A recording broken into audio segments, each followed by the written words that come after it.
Sir, Ajmer दरगाह को लेकर के क्या अपडेट है? देखिए, अजमेर शरीफ दरगाह ये सबको पता है। मुगल कालीन सभ्यता संस्कृति में आक्रमण हुए, हमले हुए, सोमनाथ हुआ, अयोध्या हुआ, मथुरा हुआ, काशी हुआ। उसी तरह से अजमेर शरीफ वो दरगाह नहीं, पवित्र शिव जी का मंदिर है। पृथ्वीराज चौहान जी की राजधानी है। अजय मेरू है जिसको अपभ्रंश करके अजमेर बना लिया गया है। तो ये इस आधार पर वहां हमारी याचिका है और याचिका सुनी जा रही है। महाराणा प्रताप सेना हमारी याचिका करता है। उनकी तरफ से जो हमने याचिका लगाई थी उसमें कुछ और लोगों ने भी लंबित करने के लिए, विलंब करने के लिए, डिले करने के लिए, मिसगाइड करने के लिए, भ्रमित करने के लिए, गुमराह करने के लिए, पथ से हटाने के लिए कुछ लोगों ने उसमें एप्लीकेशन लगाई थी।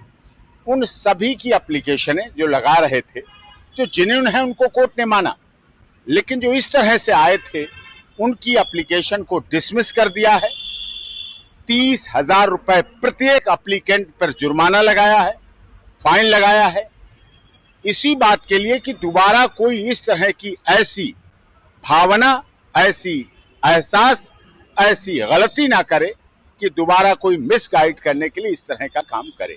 तो ये आदेश हुआ है आज अजमेर की माननीय जिला न्यायालय से, जिला अदालत से, और इस आधार पर अब ये रास्ता बिल्कुल क्लियर हो गया है।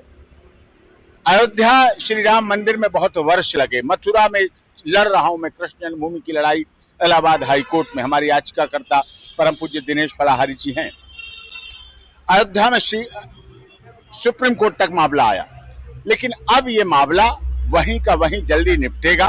हमारे पास लाखों एफिडेविट है, रेवेन्यू रिकॉर्ड है, जो प्राचीन कालीन पूजा करते थे उनके सारे तथ्य हैं, सबूत हैं, गवाही है, साक्ष्य हैं, सारे डॉक्यूमेंट हैं, और उन सारे डॉक्यूमेंट को माननीय जिला न्यायालय अजमेर में समय पर रखा जाएगा।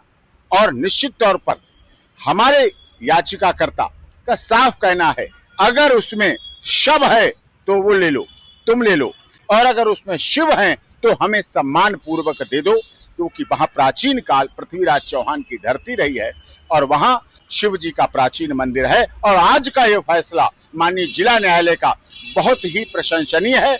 बहुत ही धन्यवाद इस देश के, दुनिया के करोड़ों सनातन धर्म के प्रेमियों के लिए धन्यवाद कि उनकी भावनाओं को माननीय अदालत ने समझा, और उन तमाम जो वैसे याचिकाकर्ता थे केवल लिंगारान करने के लिए, विलंब करने के लिए, भ्रमित करने के लिए, मिसगाइड करने के लिए, गुमराह करने के लिए जो थे, उन पर 30,000 रुपया प्रत्येक पर फाइन लगाया है और हमारी याचिकाओं को मंजूर किया है। और उसमें सम्मान के सहित अब वहां जो इतिहास है उसको, इतिहास को जागृत किया जाएगा, और दिव्य कुंभ महाकुंभ से गंगा यमुना सरस्वती का जल लेकर अजमेर शरीफ दरगाह नहीं, पवित्र हिंदू शिव जी का मंदिर है, और शिव जी पर चढ़ाएंगे शिवलिंग पर, और ब्रह्म सरोवर पुष्कर से भी जल लेकर वहां चढ़ाएंगे बहुत जल्दी, जिससे धार्मिक आस्था और भावनाओं की समृद्धि हो और उनको सही रास्ता मिले।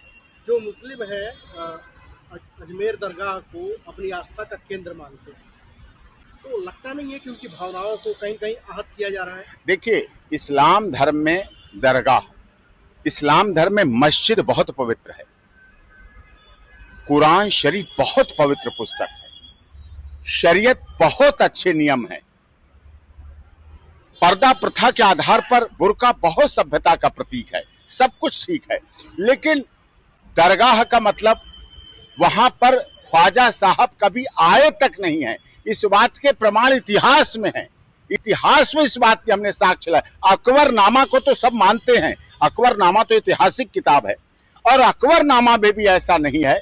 इसीलिए अजमेर जो अजमेर है वहां दरगाह है ही नहीं, केवल शिवलिंग मंदिर है, वहां पूजा होती है, रेवेन्यू का रिकॉर्ड का नक्शा है, सारा अजमेर का जो नगर पालिका का नक्शा वहां भी लिखा है, शिवलिंग है, 2.5 दिन का झोपड़ा है, और उसके अंदर जो स्वास्तिक बने हुए हैं, नंदी बाबा बैठे हुए हैं, जो सतिया बना हुआ है, जो ओम लिखा हुआ है, जो ओम नमः शिवाय लिखा हुआ है, वो तो कभी इस्लाम में स्वीकार ही नहीं। मूर्ति पूजा तो बुत पूजा है, उसको तो इस्लाम ने कभी स्वीकार ही नहीं किया।